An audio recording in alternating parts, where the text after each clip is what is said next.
Okay, Morgan, good to see you. This is Morgan, age 18, who's made a decision to be baptised, the man under the hat. Thanks for being willing to share your story in this particular way. Mm-hmm. In finding out a little bit about you and what brought you to this place, think way back in terms of your first links with church in general or Christianity. What was your view then of churches and stuff? Well, when I first started, I wasn't really sure what to make of it really.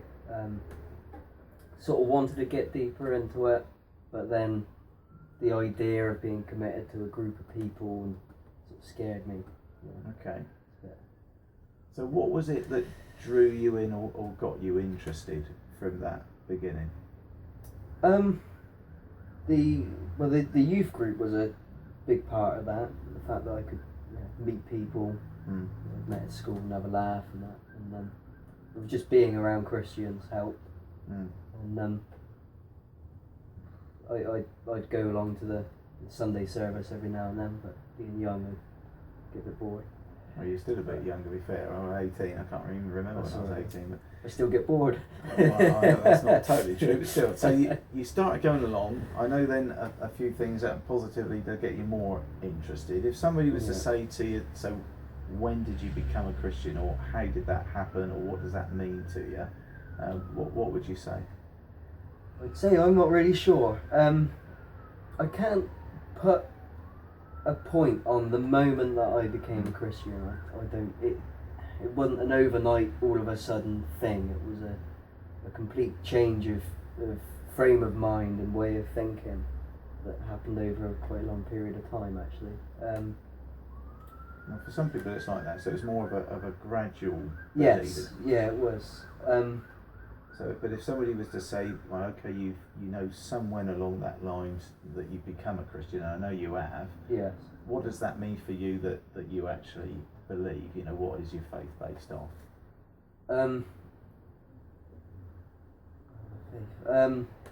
Well, I believe Jesus died for my sins on the cross. Okay, that's good. And that's a good place. No, that's a good thing. That's a good thing. So, in terms of the difference that's made, what would you say in terms of the difference it's made in your life and stuff? Well, I'm a happier person. I live with more of a purpose now. I know who I'm serving and I know what I'm doing it for. I like to think he looks at me and smiles every now and then. We all look at him and smile. Yeah, that's just the hat. That's just the hat, yeah. So, in terms of when you became a Christian, would you say that was a few years ago? Because I know that things were positive a few years ago, then there was a bit of a dip. Yes. And then a few months back, then you had your interest or whatever re-triggered as God seemed to be on your case a little bit more. Tell us about the last bits really that's got you a little bit more involved in it. Well, I was doing all right in my journey, and about 2 years back went to Soul Survivor, and it was good, but something happened that I was embarrassed about. I had a panic attack, and I thought I can't go back there now. What they think. So I sort of shut myself off from church as much as I could for 2 years, and then you obviously wanted to come back. I know there's some difficult stuff. Yeah. So what do you think was it that brought you back? Because when you got into coming back, there was something very real that was going on that you were really wanting. It struck me. Well, I was struggling with some health issues, and I couldn't see any other way out of it. Nothing was helping. No other religion, nothing. I just couldn't.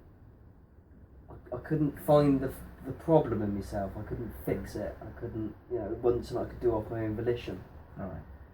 And I remember I was working on a farm, and I went home and I found my Bible, which I hadn't read in a good year and a half, and I just started reading it, and bits were clicking, making sense, and I thought, well, actually I miss the people, I miss the community, the sense of togetherness, Yeah. You know, as cliched as it sounds. And I thought, well, maybe I should go back. And when you came back, I know there's a real determination. I mean, it's obviously difficult coming back when you've been away, but there's a real determination. You really want to make it work and stick this time, and that's probably a big part, I guess, of why you're here in terms of wanting to be baptised. Yes, the biggest moment was I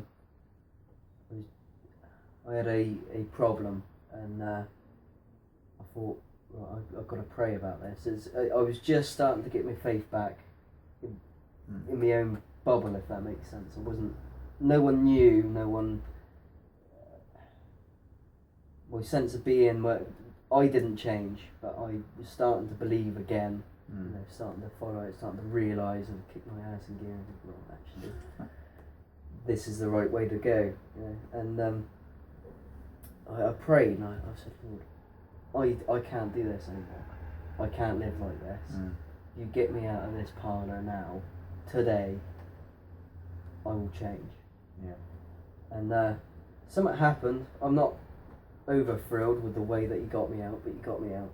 And I was admitted to hospital, and everything just completely, all the bad things went.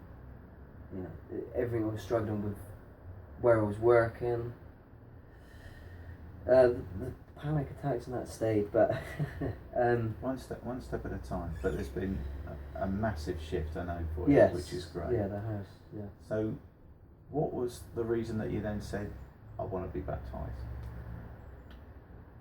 Because I could see how I was changing, and I liked that. It was an opportunity to. This is an opportunity to start from fresh. Yeah. To start. In my mind, I don't have to be that Morgan that had a panic attack or went at his arm with a knife because he didn't know what to do. I don't have to have that chapter in my life anymore. Not in God's eyes. Yeah. And the good thing is God meets you where you are, which is great. But there's a long way to go, and you ain't the finished article, but it'll be with you every step of the way. That's great. Thanks for being honest. Why don't we show our encouragement for what Morgan's just shared? Thanks ever so much for being real, mate. Right.